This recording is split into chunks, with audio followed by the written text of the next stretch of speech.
If you want to know how to stop living in fear of never having enough, whether it's money, time, or opportunities, this video will show you how to break free from scarcity mindset and step into abundance.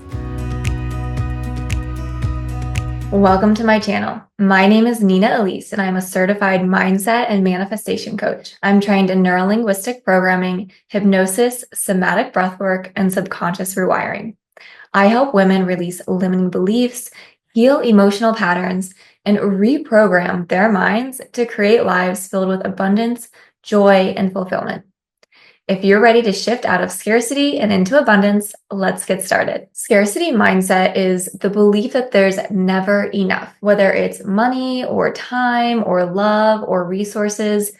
It's basically the fear that if you lose what you have, you won't be able to get it back. This mindset often stems from childhood experiences, family patterns, or cultural conditioning. So, for example, maybe you grew up in a household where money was super tight and you constantly heard, "We can't afford that." Or you learned to save every little thing because you feared it running out. Scarcity mindset isn't just about money.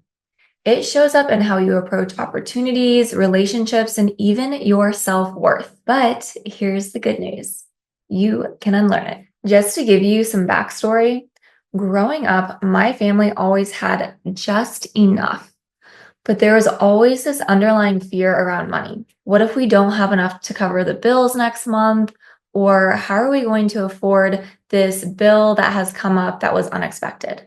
There were so many things that happened in my childhood that created fear and scarcity, especially around money, and that began to leak into every aspect of my life as an adult. This fear stayed with me for years, even when I started making my own money. I would shop at discount stores even though I could afford higher quality items.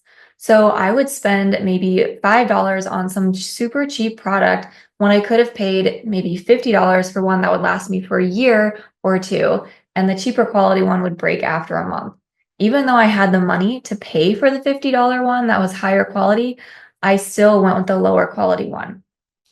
I'd also use super small amounts of condiments, and this sounds so silly, but I would do that so that they would last longer. And this may not seem like a really big deal, but when you're in this scarcity mindset, you're always afraid that you're never going to have enough.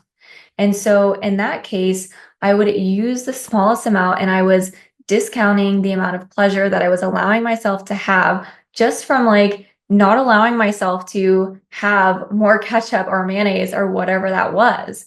And it became this experience where I was constantly analyzing and micromanaging myself. And that was taking up so much energy. And even when I did have savings, I constantly felt like something bad was going to happen and it would all go away. And honestly, there were so many moments where it actually did. So I would say save X amount of money in my savings account, and then I would have this unexpected random bill for a couple $1,000s come up for my car. And it was like, oh, I was still in this place of like, oh, I just barely have enough, and constantly fearing like, okay, now I have just enough. What if something bad happens again? Now I'm not going to have that savings to pay for that car expense or whatever.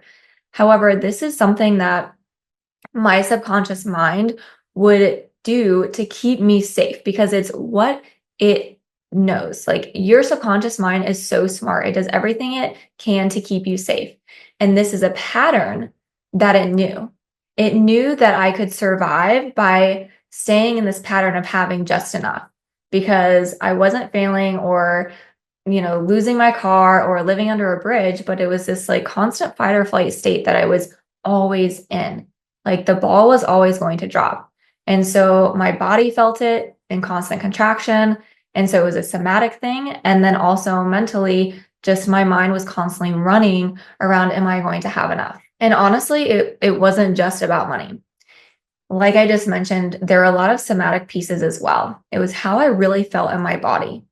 So constantly in a state of fight or flight, and there were parts of my body that were in constant contraction. So this might sound a little weird, but I would always see my abdominals were always contracted And this actually affected my diaphragm and my breathing. So my breathing was much more shallow. I couldn't take deep breaths. And overall, I just didn't realize how much pressure I was putting on myself. And this is actually really common. If you took this moment to see where you hold pressure or fear in your body, maybe for you, it's your jaw or your shoulders or your stomach or your hips. You'll most likely find an area that you tend to contract or hold tension in without even realizing it. It wasn't until I started working with somatic practices and subconscious rewiring that I learned how to feel safe in my body and shift out of scarcity. And that is exactly what I'm going to teach you today because I have been there and I have moved out of it. Thank goodness. The first step to getting out of scarcity mindset is to first identify the root of your scarcity mindset.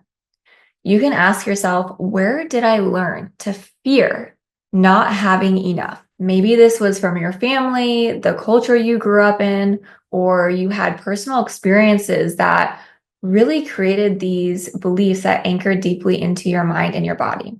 So take a moment to really write that down. You can pause this video if you need and come back to this. This is so key because awareness is the first step to breaking free. The second step is to reframe the story. You want to replace the belief of there's never enough with I always have what I need and more is always on its way. You can start to repeat this affirmation daily to rewire your subconscious mind. And what has helped me personally is to take pauses and to be fully present in my body and to soften it when I repeat this new thought to signal my body that it's actually safe to believe this.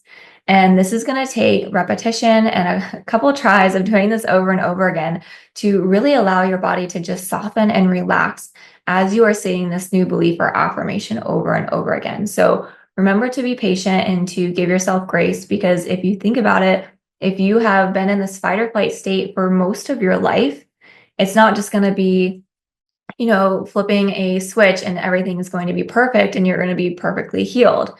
That can be a thought in your mind, but give yourself a little bit of grace and a little bit of time in order to shift this so that your body and your mind can start to feel safe. The next step is to feel safe in abundance with somatic practices.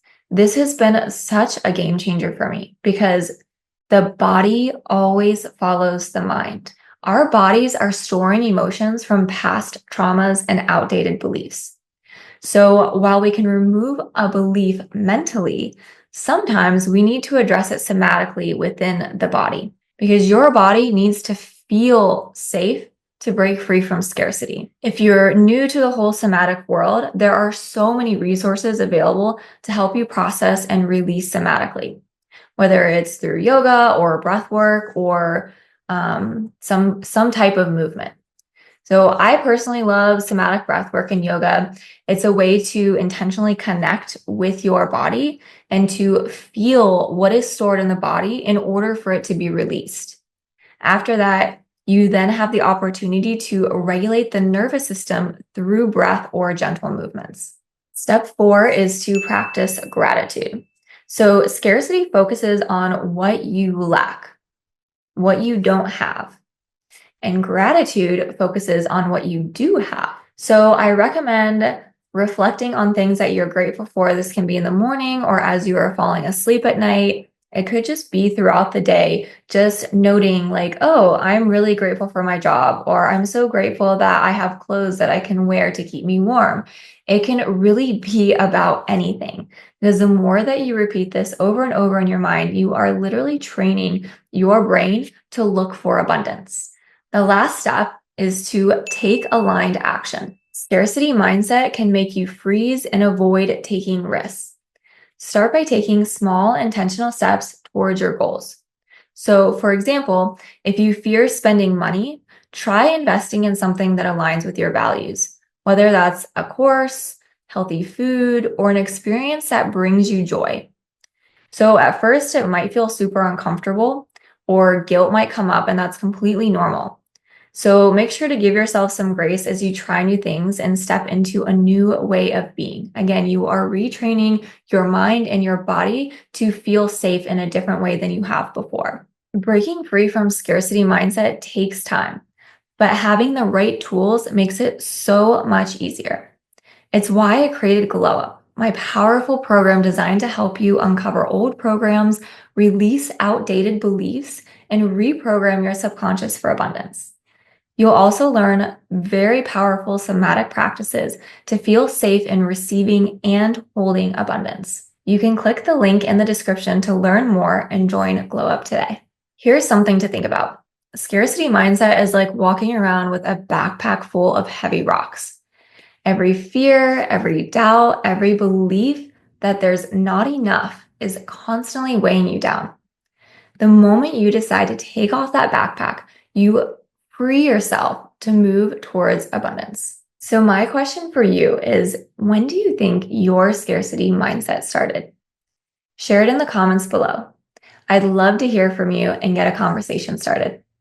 And don't forget to like this video, subscribe, and hit the notification bell so you never miss a new video. If you want to learn more about shifting your mindset or creating a life of abundance, check out my last two videos. I've linked them in the description, or you can click them right here. Thanks for watching. I'll see you in the next one.